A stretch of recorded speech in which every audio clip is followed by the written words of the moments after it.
अनारसे वो भी गुड़ के, क्या लाजवाब डिश है। इसके आगे तो 5 पकवान भी फेल है। हमारे यहाँ दीपावली पे, लक्ष्मी पूजन पे अनारसे का ही भोग लगाया जाता है। आप बताएं, आपके यहाँ पे भी ऐसा ही होता है? अनारसे का ही भोग लगाते हैं? आज मैं अपनी नानी की सिखाई हुई गुड़ के अनारसे की वही पारंपरिक रेसिपी आज आपके साथ शेयर करने जा रही हूँ। आप अनारसे की रेसिपी का आखिरी तक वीडियो देखिएगा। मैं एक एक करके आपको सब चीज़ें बताऊँगी। मैं जैसा बता रही हूँ वैसा ही अगर आपने बनाया तो गारंटी है कि आपके अनारसे न तो बिखरेंगे और ना कड़क बनेंगे। देखिए इसी तरह नरम बनेंगे। वाकई गुड़ के अनारसे बहुत टेस्टी होते हैं। इसके लिए मैंने ये चावल ले लिए हैं, 1 गिलास चावल लिए हैं। ये चावल आप जानते हैं कौन से हैं? ये वही चावल है जिससे इडली डोसा बनता है, इडली के लिए यूज़ होते हैं। इसे हम अच्छी तरह से वॉश कर लेंगे। इन्हें हमें 1-2 पानी से अच्छी तरह से धो लेना है। अब हम यहाँ चावल डूबने तक पानी भर के रखेंगे। ये मैंने चावल सुबह गलाए थे। अब मैं अगली सुबह इन्हें निकालूंगी। देखिए दूसरे दिन मैंने इन्हें निकाल लिया है। ये गर्मी का मौसम है इसलिए चावल एक दिन में ही हो जाते हैं। पूरा दिन और पूरी रात के बाद सुबह तक ये अच्छी तरह से गल जाते हैं। देखिए ये चावल बहुत अच्छी तरह से हो चुके हैं। मैं इसको उंगली से दबा के देखा तो ही इसका आटा बन रहा था। अब एक स्वच्छ कपड़े पे मैंने इन्हें फैला लिया था और देखिए थोड़ी देर बाद ये चावल सूख गए हैं। अब हमें चावल को उतना ही सुखाना है कि इसकी नमी बनी रहे। इसकी नमी के वजह से ही इसमें जाली अच्छी आती है। ये देखिए बाकी चावल को मैंने ढक के रख दिया है कि वो कड़क ना हो। अब ये देखिए इसका एक अच्छा सा हम बारीक आटा बना लेंगे। अब इसे हमें एक छलनी से छान लेना है ताकि इसके मोटे कण अलग हो जाए। अब इसे भी हम इसमें डालकर बाकी दूसरे चावल को इसमें मिला लेंगे और इसको भी हम पीस लेंगे। ये देखिए अब ये मैंने सारे चावल को एक एक करके अच्छी तरह से पीस लिया है और ये बचे हुए मोटे कण मैंने अलग कर दिए हैं। इसे हमें इसमें नहीं मिलाना है। ये बिल्कुल अच्छी तरह से बारीक आटा बन के तैयार हो गया है। अब यहाँ मैंने 300 ग्राम चावल के लिए 150 ग्राम गुड़ लिया है जिसे मिक्सी में अच्छा बारीक कर लिया है। यहाँ एक बात ध्यान रखिएगा, चावल और गुड़ को एक साथ मिक्सी में नहीं पीसना है। यदि हम दोनों को एक साथ पीस लेंगे तो ये जो मिक्सचर है पतला हो जाएगा और आपके अनारसे कभी नहीं बन पाएंगे, आपको बनाना ही नहीं आएंगे। हमें इसे हाथ से ही मसलना है।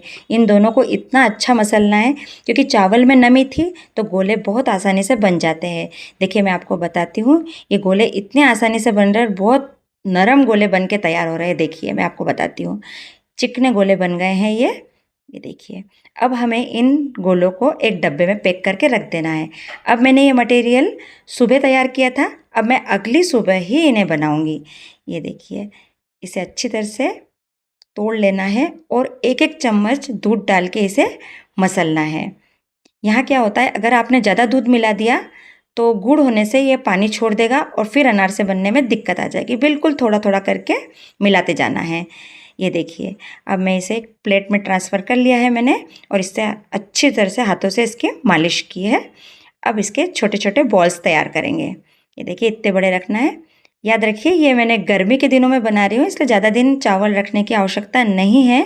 ठंडी के दिनों में 3 दिन तक चावल हमें गलाने पड़ते हैं और उसके बाद गोलों को भी जब हम दूध डाल के मसलते हैं तो उसको भी हमें 2 दिन तक रखना पड़ता है ताकि अनारसे में अच्छी जाली आ जाए। ये देखिए मैंने सारे गोले तैयार कर लिए हैं। अनारसे बनाने के लिए अब मैंने एक थाली में खसखस को फैला लिया है। अब ये जो गोले बनाए थे उनको हाथों की सहायता से धीरे धीरे से फैलाएंगे और इस खसखस पर रख के उंगलियों में दूध लगा के इसे इस तरह से फैलाना है। आपको मेरी रेसिपी कैसी लग रही है मुझे कमेंट करके ज़रूर बताइएगा।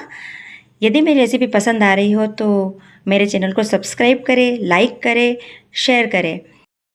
मुझे ये भी बताइएगा कि आप मेरी रेसिपी कहाँ से देख रहे हैं और आपके यहाँ अनारसे को क्या बोलते हैं। हमारे यहाँ लक्ष्मी पूजन पर बहुत बनाए जाते हैं और पूजन में यही रखते हैं। ये देखिए मैंने धीरे धीरे करके ये सारे अनारसे बना लिए। अब हमें इसे तलना है।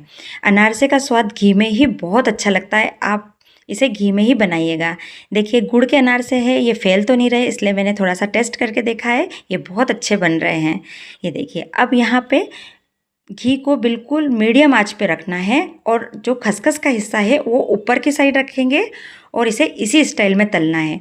देखिए ये बहुत जल्दी पक जाते हैं। हम गरम गरम घी ऊपर से डालते हैं तो ये बहुत जल्दी बन के तैयार हो जाते हैं और जाली भी बहुत अच्छी आती है।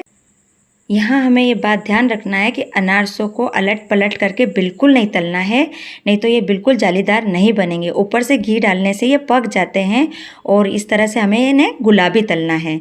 देखिए बहुत ही अच्छे बन के तैयार हुए हैं और बहुत ही टेस्टी बने हैं गुड़ के अनार से। आप भी ज़रूर ट्राई करें और रेसिपी देखने के बाद यदि आप बनाते हैं और आपके अनार से अच्छे बन जाते हैं तो मुझे ज़रूर कमेंट कीजिएगा और बताइएगा कि आपके अनार से कैसे बने। और अनार से कैसे बने बताने के लिए आपको चैनल को सब्सक्राइब करना होगा। जल्दी से मेरे चैनल को सब्सक्राइब करें, लाइक करें और कमेंट करें। मिलते हैं नेक्स्ट वीडियो में। Thank you.